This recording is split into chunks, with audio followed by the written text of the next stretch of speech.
चलिए छोटी सी प्रार्थना करके आज के इस संदेश को हम सुनेंगे, ठीक है।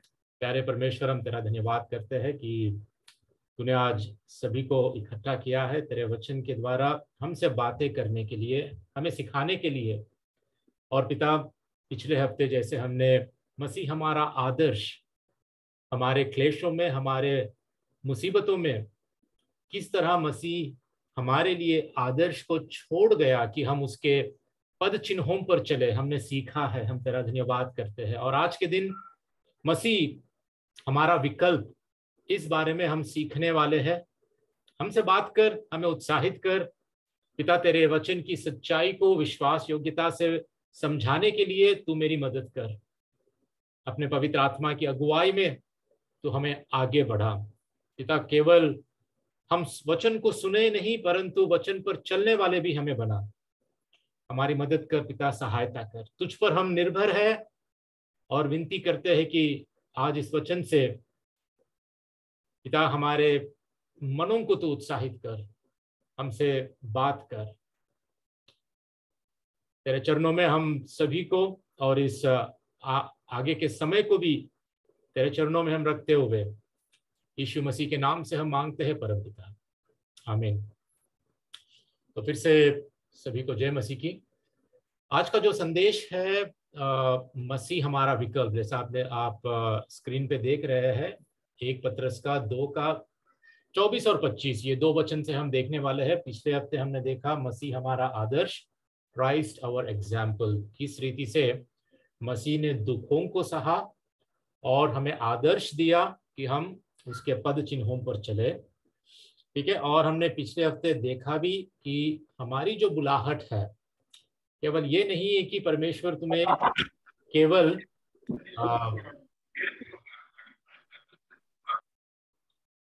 परमेश्वर केवल हमें उद्धार देने के लिए ही हमें बुलाया है, ठीक है।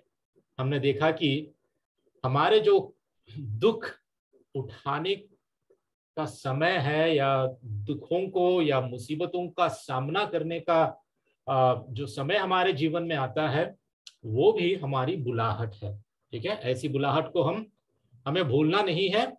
और मसीह जो हमारा आदर्श है, उसके पीछे हमें उसका अनुकरण करना चाहिए, ठीक है। तो आज हम देखने वाले हैं मसीह हमारा विकल्प। वैसे तो ये बात जो क्राइस्ट आवर सब्स्टिट्यूट, नाइजल भाई ने 2 या 3 हफ्ते पहले जो मसीह का सिद्धांत था उसके विषय में, मसीह की मृत्यु के बारे में, ठीक है, मसीह के मृत्यु को समझना, उसी विषय पर मसीह हमारा विकल्प या मसीह हमारे स्थान में मारा जाना, इस विषय को नाइजल भाई ने बड़ी गहराई से, बड़ी अच्छे रीति से समझाने की कोशिश की। और आज का जो ये टॉपिक है यहाँ पर, ये 1 पत्रस के 2 का 24 और 25, इन पदों को लेकर इस संदर्भ में हम इस विषय को हम देखने वाले हैं, ठीक है। तो ध्यान देकर आप सुनने की कोशिश कीजिए।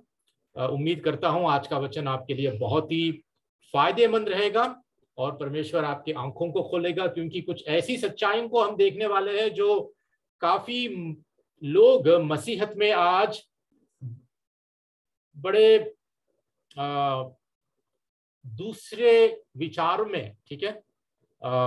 मैं ये कह सकता हूं कि वचन को उस संदर्भ में ना लेते हुए दूसरे संदर्भ में, या अपने ही खुद के कल्पनाओं या अपने खुद के आइडियाज में, फिलॉसफी में वचन को देखने की कोशिश करते हैं, ठीक है। तो कुछ बातें आपके आगे मैं आज रखना चाहता हूं, जिससे आज स्पष्ट रीति से वचन हमसे क्या कहता है हम जान पाएंगे, ठीक है। ठीक है, तो आगे बढ़ते हैं। 1 पत्रस का 2 अध्याय 24 और 25 वचन ऐसा कहता है, वह आप ही हमारे पापों को अपनी देह पर लिए हुए क्रूस पर चढ़ गया, जिससे हम पापों के लिए मर करके धार्मिकता के लिए जीवन बिताए। उसी के मार खाने से तुम चंगे हुए, क्योंकि तुम पहले भटकी हुई भेड़ों के समान थे, पर अब अपने प्राणों के रखवाले और चरवाहे के पास फिर लौट आए या लौट आ गए हो।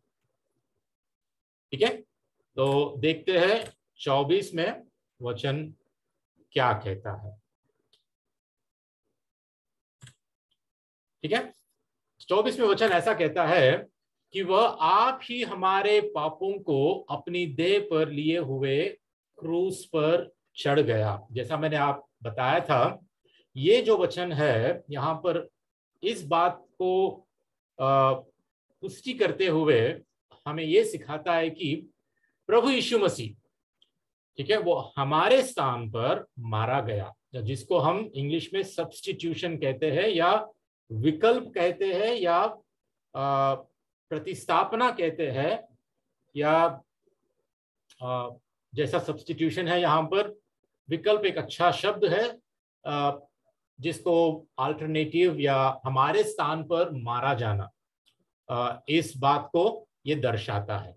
ठीक है, क्योंकि वचन कहता है कि वो हमारे पापों को अपनी देह पर, पाप हमने किया परंतु वो मारा गया। गुनहगार हम हैं लेकिन उसने सजा ली, उसने हमारे पापों को अपने आप पर, अपनी देह पर लिए हुए क्रूस पर चढ़ गया। आप इस विकल्प के बारे में, इस सब्स्टिट्यूशन के बारे में कुछ बातें आपको बताना बहुत जरूरी है, जिसके कारण हम लोग सही रीति से, स्पष्ट रीति से समझ पाए आखिर क्या है ये, इस बात की गहराई क्या है, इस बात की सच्चाई क्या है। ठीक है, तो यहाँ पर जो आप देख रहे हैं, ये एक्चुअली नाइजल भाई हमें जब सिखाए थे, उसी को मैंने यहाँ पर आपके आगे रखा है।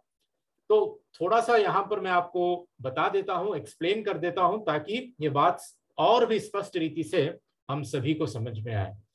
तो विकल्प के रूप में जब मसीह हमारे लिए मारा गया, ये एक्चुअली पुराने नियम की जो छवि है, जहां पर लाइव व्यवस्था में 16 अध्याय में हम देख सकते हैं प्रायश्चित का दिन। ठीक है, द डे ऑफ अटोनमेंट। और ये दिन, प्रायश्चित का दिन, इस्राएल के लोगों के लिए सबसे बड़ा महत्वपूर्ण दिन है, सबसे बड़ा महत्वपूर्ण दिन। अगर इस्राएल के इतिहास में अगर आप कभी भी देखोगे और जिन दिनों का या जिन पर्व का परमेश्वर ने आचरण करने के लिए उनको आज्ञा दी है, उन सभी में से, सभी दिनों में से प्रायश्चित का दिन सबसे महत्वपूर्ण है इस्राएल की प्रजा के लिए। और ये क्यों इतना महत्वपूर्ण है, हम देख सकते हैं कि नए नियम में जिस रीति से प्रभु यीशु मसीह ने अपने ही मृत्यु के द्वारा इस कार्य को पूरा किया, और आज हमारे लिए भी ये जो विकल्प के रूप में प्रभु यीशु मसीह हमारे स्थान में मारा जाना हमारे लिए भी कितना महत्वपूर्ण है, हम इन बातों को देखेंगे। ठीक है, तो लेवी व्यवस्था का 16 अध्याय में हम देखते हैं प्रायश्चित के दिन के बारे में, और इस प्रायश्चित का जो कार्य है उसकी दो वास्तविकता है, उसके दो वास्तविकता है। पहली वास्तविकता यह है, पहली बात यह है कि पाप शोधन या पाप निष्कृति, जिसको इंग्लिश में एक्सपिएशन कहा गया। ठीक है, और दूसरी बात है प्रोपिशिएशन या प्रायश्चित। ठीक है, और यह है परमेश्वर का धर्मी क्रोध को शांत करना और उसका न्याय विचार को संतुष्ट करना। पहला बात यह है एक्सपिएशन या पाप शोधन या पाप निष्कृति, यह है पाप को दूर करना। ठीक है, हमसे पाप को निकालना या दूर करना, और दूसरी बात है प्रायश्चित की बात। ठीक है, तो होता क्या है 16 अध्याय में, हम क्या देख पाते हैं? परमेश्वर इस प्रायश्चित के दिन को कैसे याजकों के द्वारा इस दिन का आचरण, इस दिन में क्या करना है, परमेश्वर ने इस 16 अध्याय में हमें बताया है। ठीक है, तो होता क्या है, परमेश्वर हारून को, ठीक है, आज्ञा देता है कि प्रायश्चित के दिन 2 बकरों को ले, 2 बकरे। ठीक है, 2 बकरों को याजक ले आता है और इन 2 बकरों के लिए चिट्ठी डाली जाती है। ठीक है, 2 चिट्ठी डाली जाती है और उसमें से एक चिट्ठी को यहोवा के लिए, एक चिट्ठी को प्रायश्चित के बलिदान के लिए निकाला जाता है और उस बकरे को वध किया जाता है, वेदी पर उसका बलिदान किया जाता है। ठीक है, और जो दूसरा बकरा है उसके लिए क्या किया जाता है मैं आगे बताता हूं। ठीक है, तो यहां पर हम देख पाते हैं, मैं थोड़ा सा आज इन चित्रों का मैंने इस्तेमाल किया ताकि आपको सही रीति से, स्पष्ट रीति से समझ में आए, वरना वैसे मैं चित्रों का इस्तेमाल नहीं करता हूं ज्यादा, लेकिन आपको समझाने के लिए, क्योंकि पुराने नियम की कुछ बातें अगर हम चित्रों के द्वारा समझाए तो बड़ी आसानी से आपको समझ में आएगा। तो जिस बकरे के नाम वो चिट्ठी निकलती है उसको प्रायश्चित का बकरा या बलिदान का बकरा या स्केपगोट नहीं, बलिदान का बकरा कहते हैं, और वो उसको वेदी पर बलि किया जाता है। और ये है प्रायश्चित या परमेश्वर का धर्मी क्रोध को शांत करना या उसका न्याय विचार को संतुष्ट करने की बात है। ठीक है, तो लेवी व्यवस्था का 16 का 9 में ऐसा लिखा है कि जिस बकरे पर यहोवा के नाम की चिट्ठी निकले उसको हारून पाप बलि के लिए चढ़ाए। ठीक है, सिन ऑफरिंग, पाप बलि के लिए। ठीक है, तो याद रखें कि यहां पर जो प्रायश्चित के लिए यहां पर है, ठीक है, ये पाप बलि के लिए इस बकरे का वध किया जाता है। ठीक है, अभी हम आगे बढ़ते हैं। ठीक है, ये है पाप बलि के लिए। तो दूसरी बात, अब दूसरे बकरे के साथ क्या किया जाता है?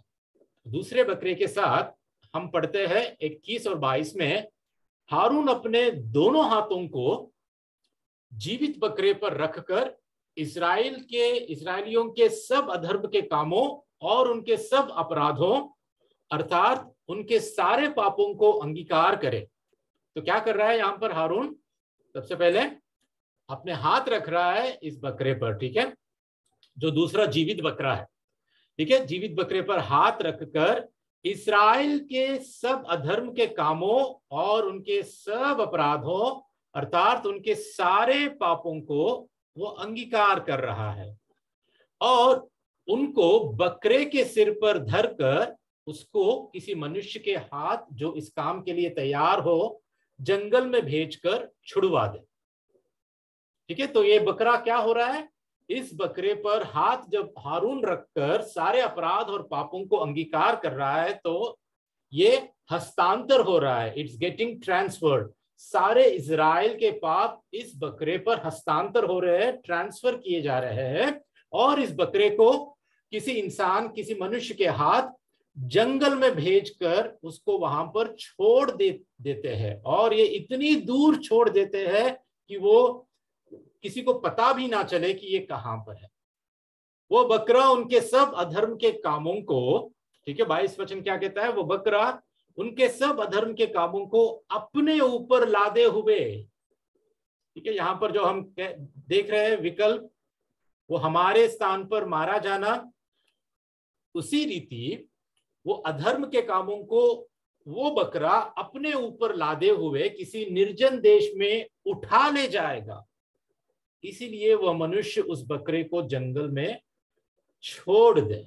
ठीक है, तो ये है पाप शोधन या पाप निष्कृति, जहां पर हमारा पाप या इस्राएल के लोगों का पाप वहां पर उस बकरे पर लादा जा रहा है और ये बकरा दूर भेजा जा रहा है, जंगल में छोड़ दिया जा रहा है। ठीक है, तो यहां पर जैसे हम देख रहे हैं इस बकरे पर सारे पाप, सारे गुनाह, सारे अधर्म के काम इस बकरे पर लाद दिए जाते हैं। ठीक है, तो ये जो बकरा है हमारे पाप और दोष को दूर करने के लिए, ठीक है, और जो दूसरा बकरा है वो क्या है? हमारे पाप के लिए, बलिदान के लिए। ठीक है, एक है दूर करने के लिए और दूसरा है बलिदान के लिए। तो बात समझ में आ रही होगी, मैं उम्मीद करता हूं। ठीक है, यहां तक बात आपको इन दो बकरों के बारे में समझ आ गई होंगी। तो ये काम, ये जो प्रायश्चित का दिन का ये जो प्रायश्चित का कार्य जो दो वास्तविकताओं को हमारे आगे रखता है, ये एक छवि है पुराने नियम में जो नए नियम में प्रभु यीशु मसीह ने पूरा किया। इन दो बकरों के कार्य को प्रभु यीशु स्वयं अपने जीवन में अपने ही मृत्यु के द्वारा उसने पूरा किया। अब बात यहां है, यह है कि दो बकरों की क्या जरूरत है। ठीक है, एक बकरे को बलि किया गया और एक बकरे को दूर भेजा गया। हमें यहां पर दो बकरों की जरूरत क्या है?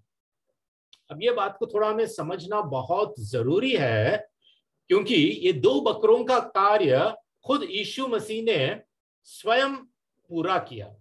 हम यहां पर देख सकते हैं कि एक बकरा हमारे पापों को उठा ले गया और दूसरा बकरा पापों के कारण बलिदान किया गया। ठीक है, पापों के कारण बलिदान किया गया। अब ये बात हमारे लिए समझना बहुत जरूरी है। क्या होगा यदि केवल हमारे पापों को दूर किया जाए? ठीक है, सोचो कि सिर्फ एक ही बकरे को इस्तेमाल किया गया और इस एक बकरे पर हाथ रखकर हस्तांतर किया गया सारे पापों को, और इस बकरे को भेज दिया गया, और दूसरे बकरे की बात ही अगर ना हुई, वहां पर अगर दूसरे बकरे का अगर बलिदान नहीं किया गया। सोचिए कि क्या होगा यदि केवल हमारे पापों को ही दूर किया जाए। क्या होगा? सबसे पहली बात, परमेश्वर का जो धर्मी क्रोध है उसको शांत नहीं किया जा सकता। ठीक है, तो मैं ये कहना चाहता हूं, सबसे पहली बात, परमेश्वर न्यायी नहीं हो सकता। ठीक है, अगर बलिदान का बकरे को हम बलि नहीं करते तो वहां पर वो हमारे स्थान पर अगर मारा नहीं जाता, हमारे पापों के लिए अगर वो बलिदान किया नहीं जाता, तो परमेश्वर कभी भी न्यायी नहीं हो सकता, क्योंकि उसने पाप के लिए कोई संतुष्ट करने वाली, something that satisfies his righteous anger, something that satisfies his justice, उसके लिए कोई रास्ता नहीं होता। इसीलिए परमेश्वर के न्याय को संतुष्ट करने के लिए, उसके न्याय विचार को संतुष्ट करने के लिए, उसके धर्मी क्रोध को शांत करने के लिए इस दूसरे बकरे को बलिदान करना जरूरी है। और इसीलिए दूसरी बात, अगर दूसरा बकरा बलिदान नहीं किया जाता तो न्याय में धर्मी रहकर पापियों को धर्मी नहीं ठहरा सकता। पता नहीं मुझे कि आपको इस बात को लेकर आपको कितना समझ में आ रहा है या नहीं, लेकिन उम्मीद करता हूं कि कुछ ना कुछ आपको आज के दिन इस प्रायश्चित के कार्य और ये विकल्प के रूप में प्रभु यीशु मसीह का मारा जाना कितना महत्वपूर्ण है, उम्मीद करता हूं आप समझ पा रहे हैं। ठीक है, सबसे बड़ा प्रश्न हमारे आगे ये होता है कि परमेश्वर धर्मी होते हुए भी पापियों को कैसे धर्मी ठहराएगा? पापियों को धर्मी ठहराना, हम पापी है लेकिन फिर भी हमें ऐसे घोषित करना कि हमने कभी पाप नहीं किया, ये कैसे परमेश्वर करता है? इस बात की सच्चाई को हमें जानना बहुत जरूरी है। और इसीलिए आपके आगे मैं इस बात को रख रहा हूं कि प्रभु यीशु मसीह विकल्प के रूप में हमारे लिए जब मारा गया, तो वो उसने अपने आप को बलिदान भी किया, और उतना ही नहीं, वो हमारे पापों को अपनी देह पर लिए हुए क्रूस पर चढ़ गया। ठीक है, यह बहुत ही महत्वपूर्ण बात है,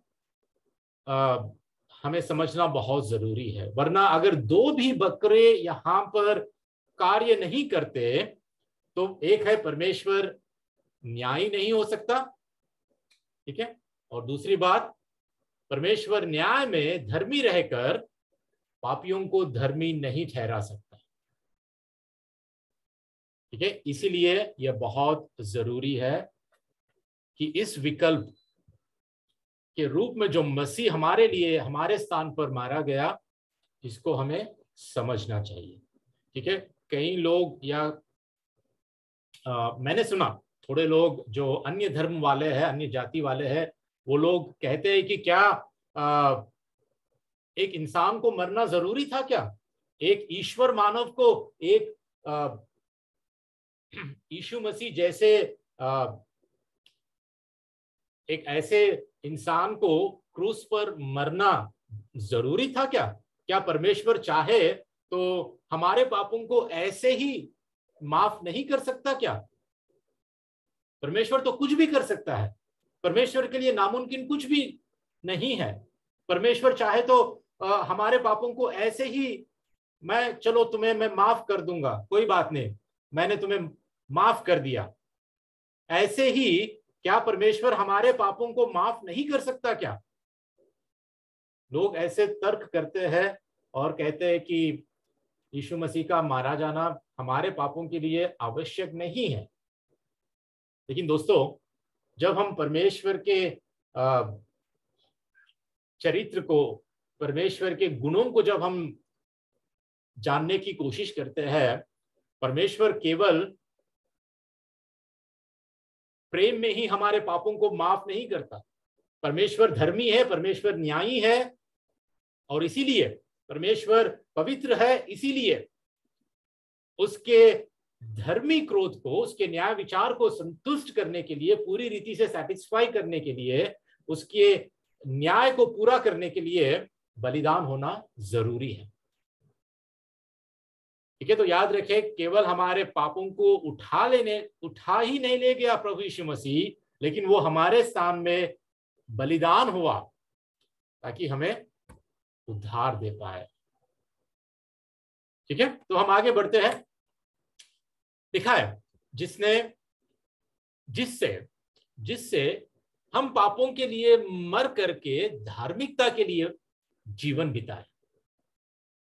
ठीक है, तो यहां पर आपको थोड़ा सा कंफ्यूज हो सकता है, आपके मन में दो प्रश्न आ सकते हैं। पहला प्रश्न हो सकता है कि क्या हम अपने खुद के पापों के लिए मर सकते हैं? तो वचन क्या कह रहा है? जिससे हम पापों के लिए मर करके,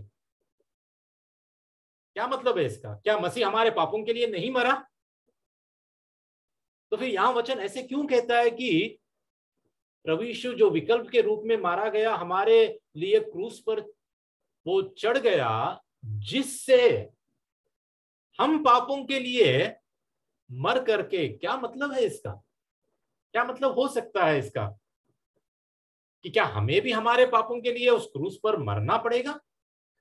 क्या खुद हम अपने पापों के लिए मर सकते हैं? कि क्या मसीह हमारे पापों के लिए नहीं मरा? क्या कहता है इस वचन का अर्थ क्या है? हम कैसे इस वचन को समझे? ठीक है, बात यह है कि जिससे हम पापों के लिए मर करके, इसका अर्थ यह है कि हम अपने पापों के दंड को सहने के लिए नहीं मर रहे हैं। ठीक है, मसीह यीशु ने हमारे पापों का दंड क्रूस पर सह लिया और हमें उद्धार दिया। हम अपने उद्धार को नहीं कमा सकते, चाहे हम अपने पापों के लिए मरकर भी हम खुद अपने उद्धार को नहीं कमा सकते। ठीक है, हमारे पापों के दंड को प्रभु यीशु मसीह ने सह लिया। हम अपने पापों के दंड को सहने के लिए नहीं मर रहे हैं। वचन हमें ये यहां पर नहीं सिखा रहा है जब ये कहता है कि हम अपने पापों के लिए मर के। अब इस बात को थोड़ा सा और आपको सही रीति से समझाने के लिए मैं इस वचन का सहारा लेना चाहता हूं, रोमियों के 6 का 1 से 4। यहां पर पौलुस कहता है कि तो हम क्या कहें? क्या हम पाप करते रहे कि अनुग्रह बहुत हो? वैसे अगर आप 5वें अध्याय में देखो तो वहां पर पौलुस कहता है कि पाप जहां बहुत हुआ, अनुग्रह उससे अधिक हुआ। और यहां पर प्रश्न पूछ रहा है पौलुस की, क्या तो हम क्या करें, क्या कहे? क्या हम पाप करते रहे कि अनुग्रह और भी बहुत बढ़े? कदापि नहीं। जब हम पाप के लिए मर गए, देखिए तो यहां पर पौलुस क्या कह रहा है कि कौन मरे? हम सोचते हैं कि हमारे पापों के लिए प्रभु यीशु मसीह मारा गया, बिल्कुल सही है, लेकिन यहां पर और एक भी सच्चाई है, और एक भी सच्चाई को हमें ग्रहण करना जरूरी है। प्रभु यीशु का मारा जाना पाप के लिए सही है, लेकिन हम भी प्रभु यीशु मसीह के साथ मर रहे हैं। तो यहां पर पौलुस कह रहा है जब हम पाप के लिए मर गए तो फिर आगे को उसमें कैसे जीवन बिताए? क्या तुम नहीं जानते कि हम सब जितनों ने मसीह यीशु का बपतिस्मा लिया तो उसकी मृत्यु का बपतिस्मा लिया, इसलिए उस मृत्यु का बपतिस्मा पाने से हम उसके साथ गाड़े गए, ताकि जैसे मसीह पिता की महिमा के द्वारा मरे हुए में से जिला गया, वैसे ही हम भी नए जीवन के अनुसार चाल चले। तो बात ये क्या है, यहां पर हम अपने पापों के लिए मर रहे हैं ताकि हम उन पापों में आगे का जीवन ना बिताए। ठीक है, आगे का जीवन हम पाप में ना बिताए, इसीलिए हम हमारे पापों के लिए हम मर रहे हैं। ठीक है, और भी अच्छी रीति से आपको समझाने के लिए रोमियों का 6:6 यहां पर ऐसा लिखता है पौलुस की, क्योंकि हम जानते हैं, ठीक है, हम जानते हैं कि हमारा पुराना मनुष्यत्व उसके साथ क्रूस पर चढ़ाया गया। क्या चढ़ाया गया? हमारा पुराना मनुष्यत्व, आवर ओल्ड सेल्फ, क्रूस पर चढ़ाया गया, ताकि पाप का शरीर नाश हो जाए, ताकि हम आगे को पाप के दासत्व में ना रहे। यहां पर जो पाप का शरीर यहां पर लिखा गया, ये एक्चुअली एक समानार्थ या समान अर्थ में पुराना मनुष्यत्व की बात ही हो रही है। ये कोई पाप का शरीर अलग है और धार्मिकता का शरीर अलग है, ऐसी बात नहीं है। यहाँ पर ये पुराना मनुष्यत्व, हमारा पुराना मनुष्यत्व क्रूस पर चढ़ाया गया मसीह के साथ। ठीक है, जब मसीह मारा गया उसके साथ हम भी मारे गए, गाड़े गए। हमारा ये शरीर, जिस शरीर में हम हैं, ये शरीर तो क्रूस पर लटकाया नहीं गया। ठीक है, हम अपने पुराने मनुष्यत्व में हमारे पापों के लिए हम मर गए हैं। ठीक है, तो मतलब क्या है यहां? मतलब कहने का मतलब ये है कि पाप के लिए या पाप करने के लिए हम मसीह के साथ मर गए हैं। सुन रहे हैं आप? ध्यान से सुन रहे हैं? पाप के लिए या पाप करने के लिए हम मसीह के साथ मर गए हैं, ताकि हम आगे को पाप में जीवन ना बिताए। ठीक है, हम आगे को पाप में जीवन ना बिताए और आगे को पाप के दासत्व में ना रहे।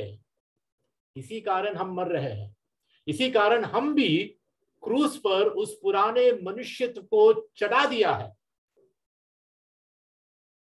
ठीक है, ये बात हमें समझना जरूरी है। अगर कोई प्रचारक आपसे कहता है कि सिर्फ और सिर्फ यीशु मसीह ही क्रूस पर मारा गया, आपको कोई मसीह के जैसा मरने की जरूरत नहीं है, तो आपको सावधान रहना चाहिए, क्योंकि वचन कहता है कि हम मसीह के साथ हम भी हमारे पुराने मनुष्यत्व में हम मारे गए हैं, ताकि हम पाप के दासत्व में ना रहे।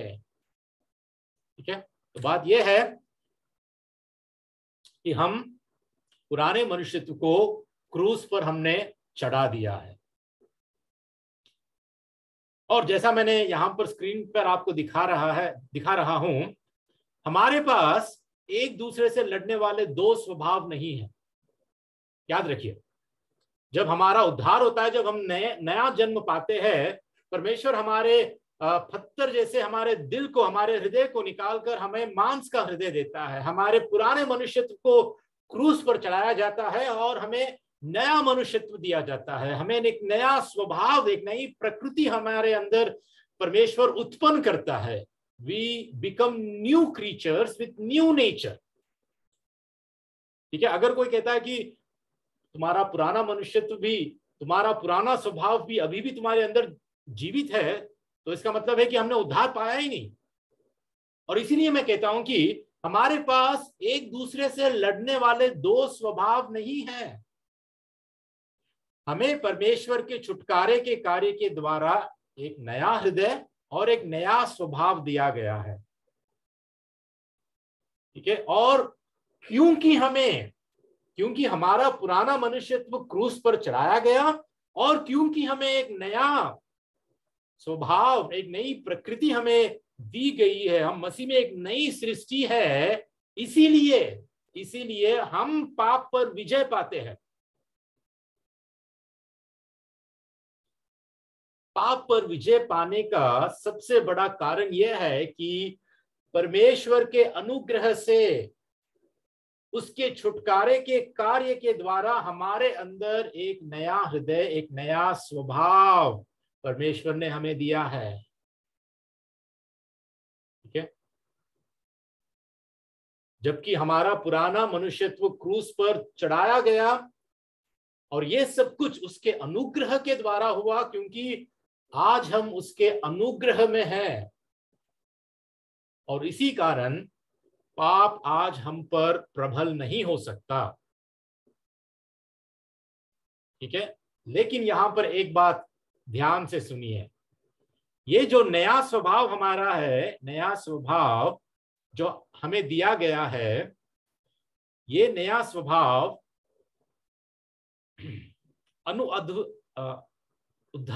अनुधारित शरीर में कैद है। मतलब ये जो शरीर हमारा है, इस अनुद्धारित शरीर, मतलब ये शरीर का उद्धार अभी नहीं हुआ है, हमारे आत्मा का उद्धार हुआ है, लेकिन ये जो नया स्वभाव हमें दिया गया है इस शरीर में कैद है,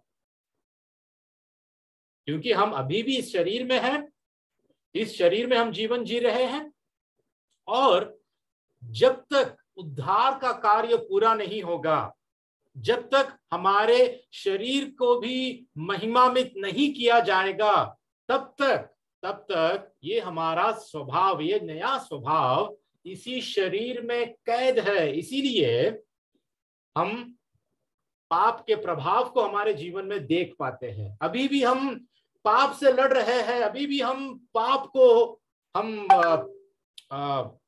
हथियार बांधे हुए हम पाप के विरोध हम लड़ाई लड़ रहे हैं, हम युद्ध कर रहे हैं, क्योंकि इस शरीर में ये नया स्वभाव अभी भी कैद है। और इसीलिए शरीर के कार्यों को हम आत्मा के द्वारा मारते हुए हम आत्मा के द्वारा जीवित हैं। इस बात को और भी स्पष्ट रीति से अगर आपको समझाना चाहूं तो एक वचन का मैं सहारा लूंगा, जहां पर गलतियों का 2 का 20 पौलुस क्या कहता है, हम सभी जानते हैं इस वचन को और बड़े उत्साह के साथ हम कहते हैं ना, मैं मसीह के साथ क्रूस पर चढ़ाया गया हूं और अब मैं जीवित ना रहा पर मसीह मुझ में जीवित है, और मैं शरीर में अब जो जीवित हूं तो केवल उस विश्वास से जीवित हूं जो परमेश्वर के पुत्र पर है, जिसने मुझसे प्रेम किया और मेरे लिए अपने आप को दे दिया। पौलुस क्या कह रहा है, मैं मसीह के साथ क्रूस पर चढ़ाया गया हूं। क्या पाप के दंड को सहने के लिए? नहीं। क्या कह रहा है पौलुस यहां पर? मसीह के साथ क्रूस पर चढ़ाए जाने का मतलब क्या है कि मेरा जो पुराना मनुष्यत्व है वो क्रूस पर चढ़ाया गया है और अब मैं जीवित ना रहा पर मसीह मुझ में जीवित है। उसके स्वभाव, मसीह का स्वभाव, परमेश्वर का स्वभाव हमें दिया गया है। We are partakers of divine nature, ठीक है। परमेश्वर का खुद का स्वभाव हमें दिया गया है। मसीह अब मुझ में जीवित है और क्या कह रहा है, और मैं शरीर में, ठीक है, और मैं शरीर में अब जो जीवित हूं, ठीक है। यहां पर जो मैं अभी तक मैंने आपको बताया कि शरीर में ये नया स्वभाव कैद है, इट इज ट्रैप्ड। पौलुस भी यही कह रहा है कि अब शरीर में अब जो मैं जीवित हूं तो केवल उस विश्वास से जीवित हूं। देखिए कितना प्रभु यीशु मसीह पर उसका विश्वास है और उस विश्वास के आधारित आज पौलुस कहता है इस वचन के सहारे कि जो मैं जीवित हूं वो केवल उस विश्वास से जीवित हूं जो परमेश्वर के पुत्र पर है, जिसने मुझसे प्रेम किया और मेरे लिए अपने आप को दे दिया। तो बात यह है दोस्तों, मसीह में हमारे जीवन में पाप की शक्ति और अत्याचार को तोड़ा गया है। ठीक है, जो कोई आज मसीह में है उनके जीवन में पाप की प्रभुता को, पाप के अत्याचार को, पाप के नियंत्रण को, उन व्यक्तियों से इस शक्ति को, पाप की शक्ति को, पाप के प्रभाव, पाप के सामर्थ्य को तोड़ा गया है, जिससे हम प्रतिदिन पाप पर विजय प्राप्त करने में सक्षम हमें बनाया गया है, ताकि अब आप आत्मा के द्वारा शरीर के कर्मों को मार रहे हैं। ठीक है, रोमियों के 8वें अध्याय में हम देख सकते हैं कि पौलुस कहता है कि जब हम आत्मा के द्वारा चलाए जाते हैं, शरीर के कार्यों को हम जब आत्मा के द्वारा मारते हैं, तो हम आत्मा के द्वारा जीवित भी रहते हैं। ठीक है, तो बात यही है कि हम हमारा पुराने मनुष्यत्व में हम मसीह के साथ क्रूस पर हम मारे गए हैं, हम चढ़ाए गए हैं। ठीक है, दूसरी बात यहां पर हम देखते हैं कि धार्मिकता के लिए जीवन बिताए।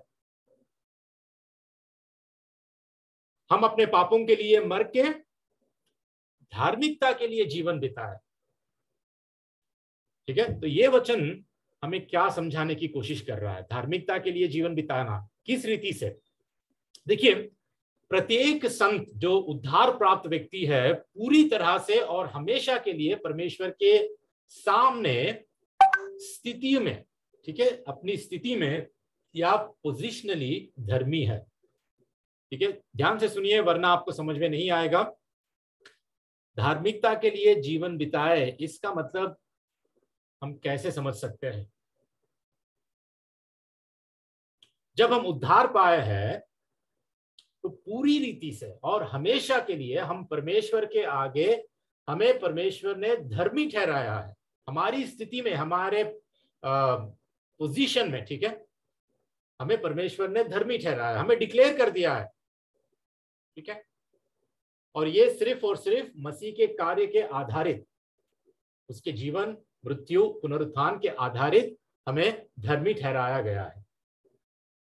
अपने स्थिति में धर्मी होना एक बात है, परंतु अपने आचरण में धर्मी होना बिल्कुल दूसरी बात है। तो बात यह है, यहां पर जो बात लिखी गई है धार्मिकता के लिए जीवन बिताया है, वो बात यह है कि हमारे आचरण में, प्रैक्टिकली, वास्तविक रूप से आचरण में धर्मी होना, धार्मिकता का हम अभ्यास करना, इस बात के लिए पतरस हमसे कहता है कि हम पाप के लिए मर के धार्मिकता के लिए जीवन बिताए। अगर हमारे जीवन में धार्मिकता के काम नजर नहीं आ रहे हैं, अगर हम प्रैक्टिकली हमारे आचरण में हम धर्मी नहीं है, तो इसका मतलब यह है कि हमने कभी उद्धार पाया ही नहीं। हम अपने स्थिति में भी हम धर्मी नहीं है, क्योंकि धर्मी स्थिति का, ठीक है, ध्यान से सुनिए ये बातों को, ठीक है, धर्मी स्थिति का परिणाम धर्मी चलना होना चाहिए, और ऐसा ही होगा। कोई अगर धार्मिकता से चल रहा है, ठीक है, तो उसका मतलब यह है कि उसने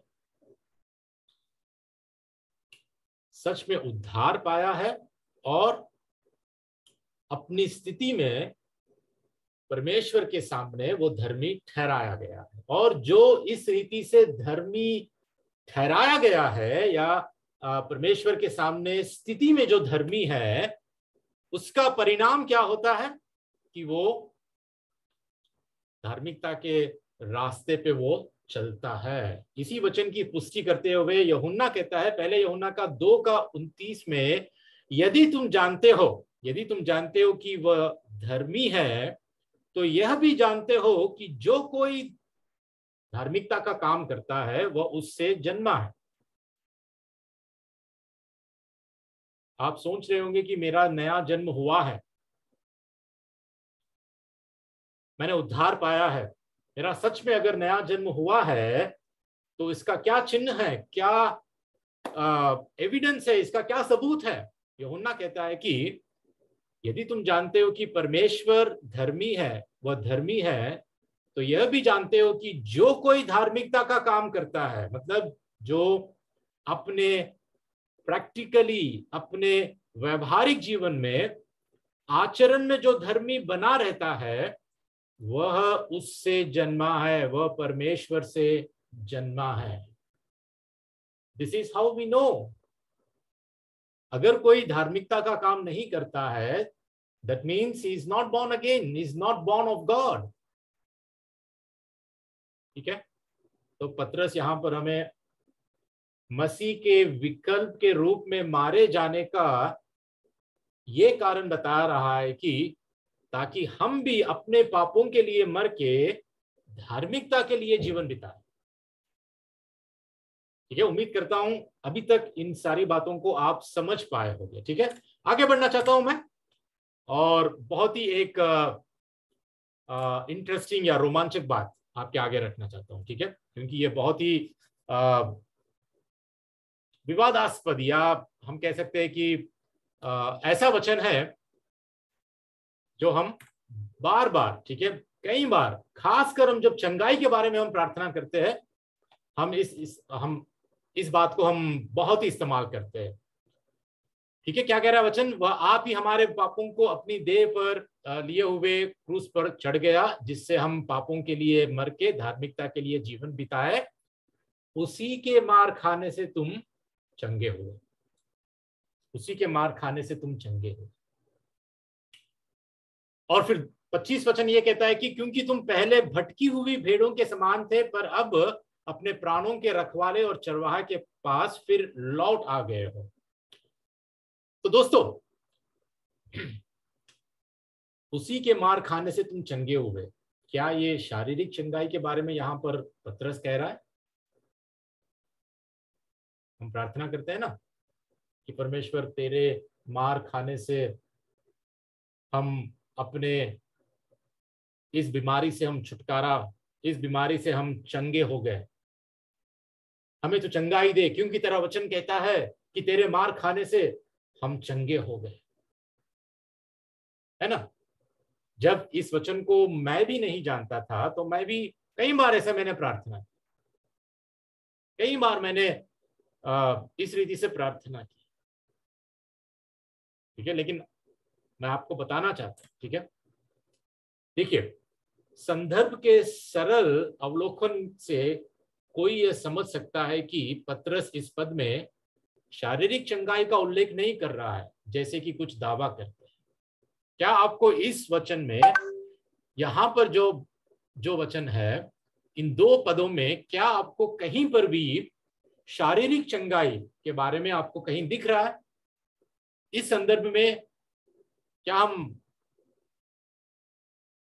इस बात की पुष्टि कर सकते हैं कि यहां पर कहीं पर भी पतरस हमसे ये कह रहा है पवित्र आत्मा की प्रेरणा से कि ये जो उसी के मार खाने से तुम चंगे हुए हैं, क्या शारीरिक चंगाई को दर्शा रहा है, या आत्मिक चंगाई को, आत्मिक बीमारी को, पाप की बीमारी के लिए मसीह के मार खाने से चंगे होने को दर्शा रहा है? सोचिए एक बार। 25 में ऐसा कहता है कि क्योंकि तुम पहले भटकी हुई भेड़ों के समान थे।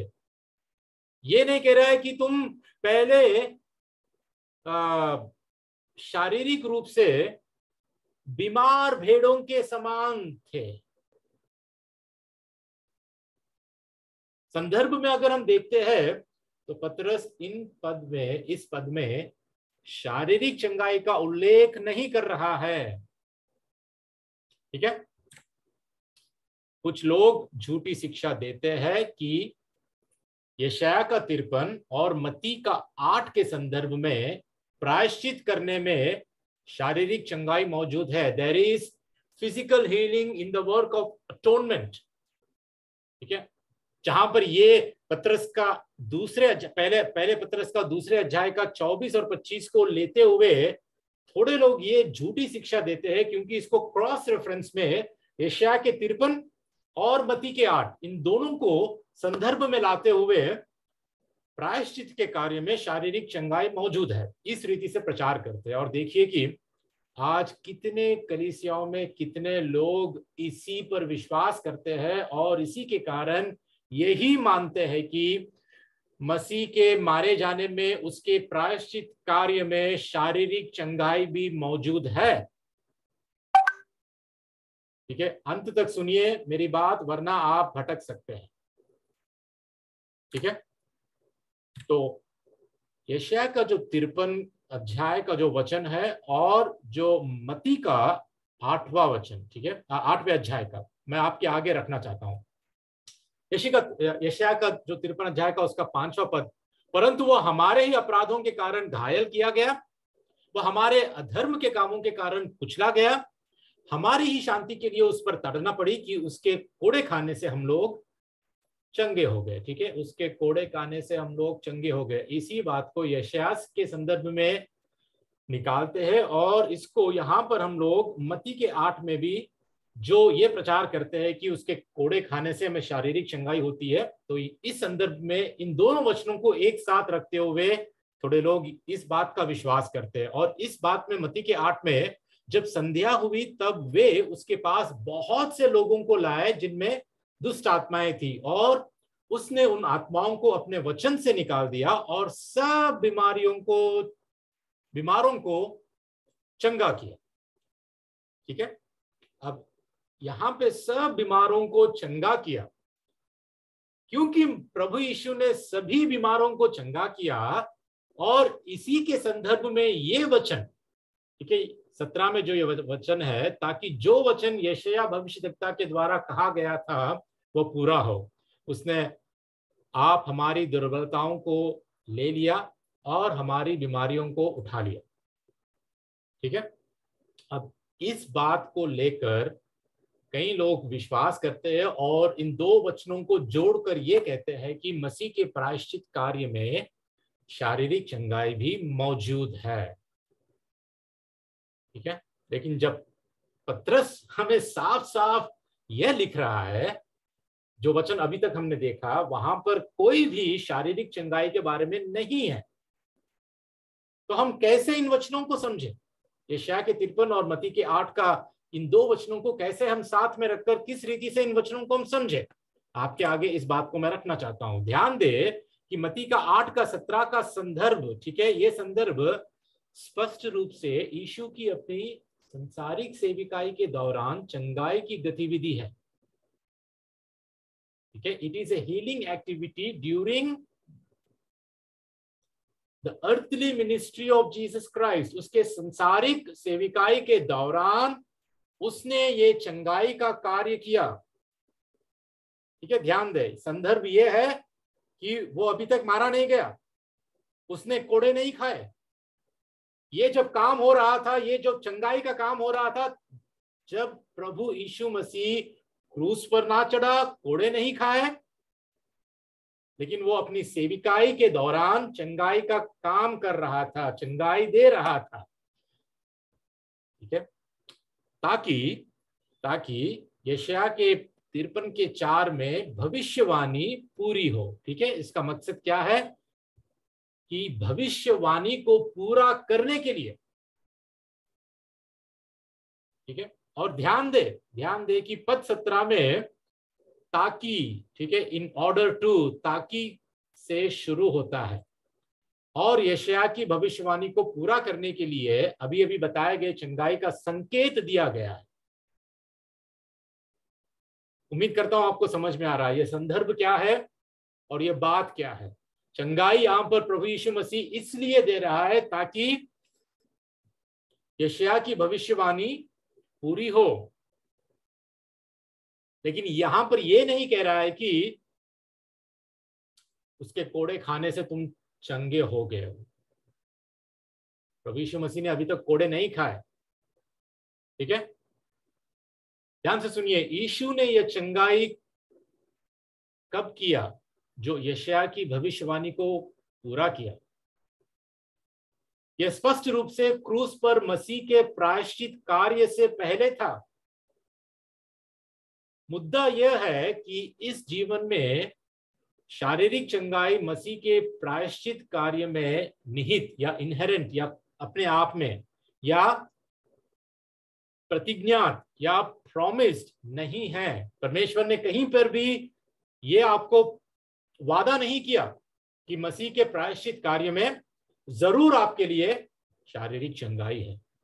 तो एक झूठा सिद्धांत है जो सिखाता है कि क्रूस पर मसीह के कार्य के कारण शारीरिक रूप से चंगे होने की अपेक्षा हमें करनी चाहिए। ठीक है दोस्तों, तो याद रखिए जब भी आप प्रार्थना करते हैं, ये पूरा आउट ऑफ कॉन्टेक्स्ट, संदर्भ के बाहर है।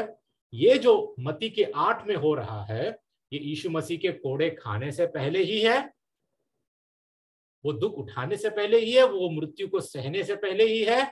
ये सिर्फ अपने संसारिक सेविकाई के दौरान जो चंगाई का कार्य हो रहा है ताकि भविष्यवाणी को पूरा करे, उसी लिए यहां पर इन बातों को रखा गया है।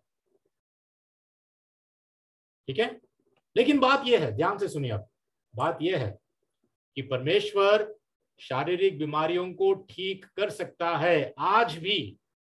ठीक है, बात ये नहीं है कि वो चंगाई नहीं देगा, चंगाई आज हो नहीं रही है, नहीं, बात ये नहीं है। हम इस बात की घोषणा करना चाहते हैं कि लोग इस वचन को संदर्भ के विपरीत, संदर्भ के बाहर इस्तेमाल कर रहे हैं, वो जो गलत है। और ये वचन कोड़े खाने से हमें चंगाई मिलती है, ये वचन आत्मिक चंगाई के बारे में है, शारीरिक चंगाई के बारे में नहीं है। परंतु हमें ये बात का भी ध्यान रखना चाहिए कि परमेश्वर शारीरिक बीमारियों को ठीक कर सकता है और अभी भी करता है। गॉड स्टिल हील्स, क्योंकि वह करुणा और दया का परमेश्वर है और चंगा करने या ना करने का चुनाव उसका सर्वोच्च इच्छा या आनंद है। It is his own sovereign pleasure. वो चाहे तो चंगा कर सकता है या नहीं। लेकिन कोई प्रचारक अगर कहता है कि जरूर 100% गारंटी के साथ परमेश्वर आपको जरूर चंगाई देगा और ये उसकी इच्छा है, आपको कभी भी बीमार होना उसकी इच्छा नहीं है, अगर ऐसे कोई प्रचार करता है तो दोस्तों मैं विनती करता हूं कि सावधान रहे, क्योंकि ये वचन क्योंकि परमेश्वर का वचन ऐसा कभी नहीं कहता। पौलुस खुद बीमार था, प्रभु यीशु खुद सभी लोगों को उसने चंगाई नहीं दी।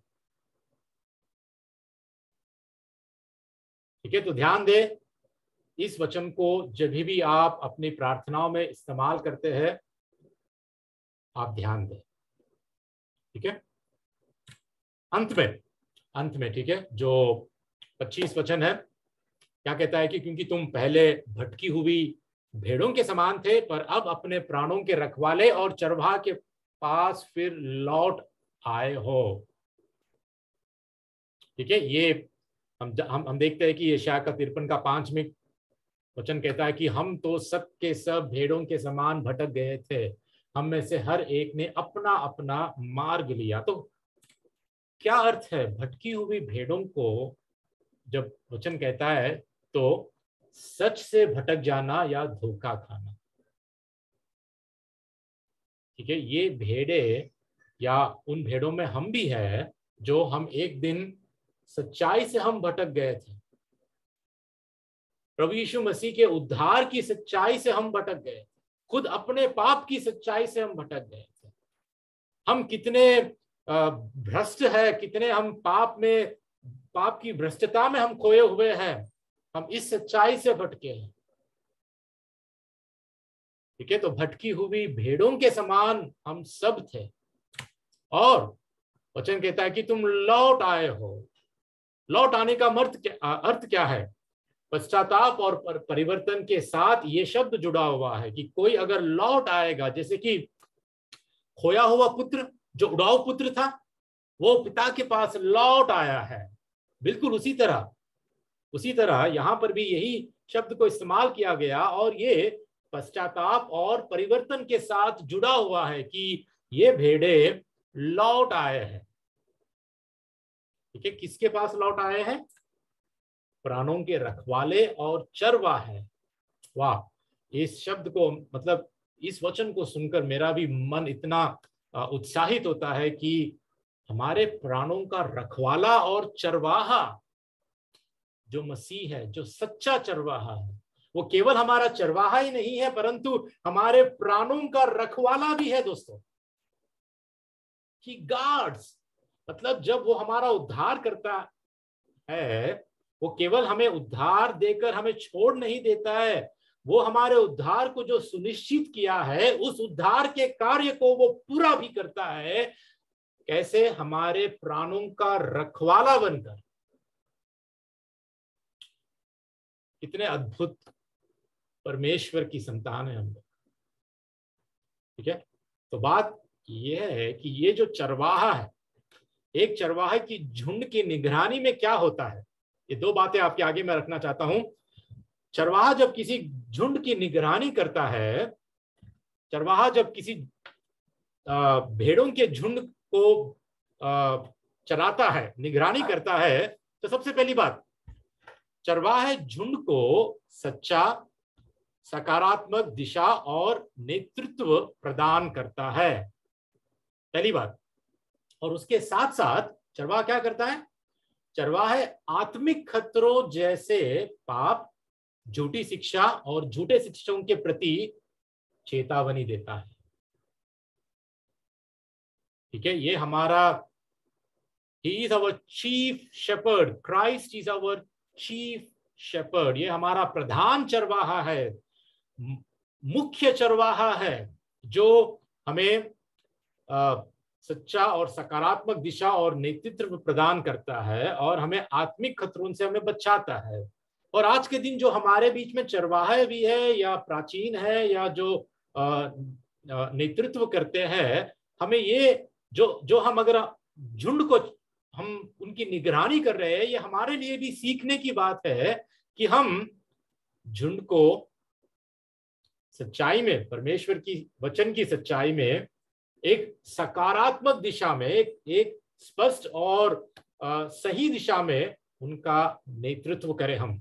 और उतना ही नहीं, हम आत्मिक खतरों से उनको बचाए, आत्मिक और जैसे पाप और झूठी शिक्षा और झूठे शिक्षकों से भी हम उनको चेतावनी दे। एक तरफ चरवाहा सच्चाई सिखाता है और दूसरी तरफ पाप की चेतावनी भी देता है। दोस्तों, हम यही करना चाहते हैं।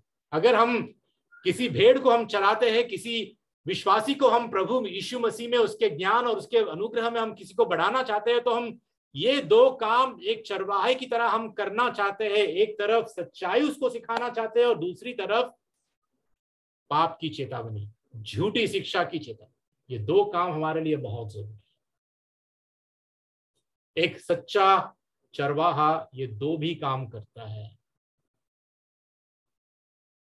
मैं प्रार्थना करता हूं कि प्रभु हमें ऐसे सच्चे चरवाहे बनाए जो इस रीति से झुंड की निगरानी हम कर पाए। ठीक है, मैं यहीं पर समाप्त करना चाहता हूं, लेकिन आपके आगे आज मैं 3 सवालों को रखकर एज एन एप्लीकेशन, ठीक है, आपके आगे मैं रखना चाहता हूं दोस्तों। पहला सवाल, क्या हम अपने आचरण में व्यवहारिक धार्मिकता में बढ़ रहे हैं? Are we growing in our practical righteousness? व्यवहारिक रूप से आचरण में हम धार्मिकता के कामों में हम बढ़ रहे हैं? सोच के देखिए। दूसरी बात, क्या आप विश्वास करते हैं और इस रीति से प्रार्थना करते हैं कि यीशु ने शारीरिक चंगाई के लिए कोड़े खाए? दोस्तों, आप आज सच्चाई को आपने जाना है, आपने सीखा है, आपके आगे मैंने रखा है। परमेश्वर का वचन सटीक रीति से जो कहता है मैं आपको बता दिया है। अब आप डिसाइड करो, आप निर्णय करो कि आपको क्या करना है। क्या आप इस रीति से विश्वास करते हैं और प्रार्थना करते हैं कि यीशु ने शारीरिक चंगाई के लिए कोड़े खाए? जैसा मैंने बताया, हाँ, चंगाई आज परमेश्वर कर रहा है, वो करता भी है, और वो चाहे तो वो नहीं भी कर सकता है, लेकिन ये वचन को हमें ऐसे कोट नहीं करना चाहिए। ठीक है। तीसरी बात, क्या आज आप एक भटकी हुई भेड़ हो? दोस्तों, क्या हमारे बीच में कोई आज भी प्रभु यीशु मसीह के सुसमाचार से अलग है, उस सुसमाचार को कभी सुना नहीं है, सही रीति से उस सुसमाचार को समझा नहीं है? क्या आज एक भटकी हुई भेड़ के समान सच से आप भटके हुए हो? और क्या सच्चे चरवाहा के पास लौट आना चाहते हो? Do you really want to turn and come back? दोस्तों, आपके लिए प्रभु यीशु मसीह जो कार्य उसने किया है अपने प्रेम के कारण, कि उस क्रूस पर जो अपने प्रेम को दिखाया है, दोस्तों क्या आप ऐसे उद्धारकर्ता, ऐसे चरवाहा, ऐसा हमारे प्राणों के रखवाले के पास लौट आना चाहेंगे? कि आपके आगे प्रभु के वचन के द्वारा उसकी बातें आपके आगे रख रहा हूं। ये 3 प्रश्नों को आपके आगे आज मैं रख रहा हूं कि आप सोचे, इन बातों पर विचार करें और उस प्राणों के रखवाले और सच्चे चरवाहा के पास लौट आए। प्रभु यीशु मसीह के अलावा और किसी में उद्धार नहीं है, और किसी ने हमारे लिए विकल्प के रूप में कभी मारा नहीं गया। सुसमाचार की सच्चाई को ग्रहण करो, अपने पाप के लिए, अपने अपराधों के लिए पश्चाताप करो। ठीक है, प्रभु यीशु मसीह ने प्रायश्चित किया जो हम नहीं कर सकते। हम हमारे पापों के लिए प्रायश्चित नहीं कर सकते हैं, हम केवल हमारे पापों के लिए पश्चाताप कर सकते हैं। ठीक है, प्रायश्चित और पश्चाताप में बहुत अंतर है। लेकिन आज अगर आप एक भटकी हुई भेड़ के समान भटक रहे हो, सच से भटक रहे हो, तो प्रभु चाहता है कि लौट आओ, turn from your sin, repent, give your life to Christ. दोस्तों, जिंदगी बहुत छोटी है, जीवन बहुत छोटा है हमारा। क्या करोगे? कहां जाओगे? कितने समय तक भटकते रहोगे? कितने समय तक अपने आप को धोखा देते रहोगे? आने का समय है, आने का मौका है प्रभु यीशु मसीह के पास। ठीक है, मेरी प्रार्थना यही रहेगी, मेरी विनती यही रहेगी परमेश्वर से कि हमारे बीच में अगर कोई भटकी हुई भेड़ है, या हमारे परिवार में, हमारे समाज में, हमारे कलीसियाओं में ऐसे कोई भटके हुए भेड़ है, तो परमेश्वर अपने अनुग्रह से, अपनी बड़ी दया के कारण वो इन भेड़ों को भी अपने झुंड में लाए। ठीक है, प्रभु आप सभी को आशीष दे।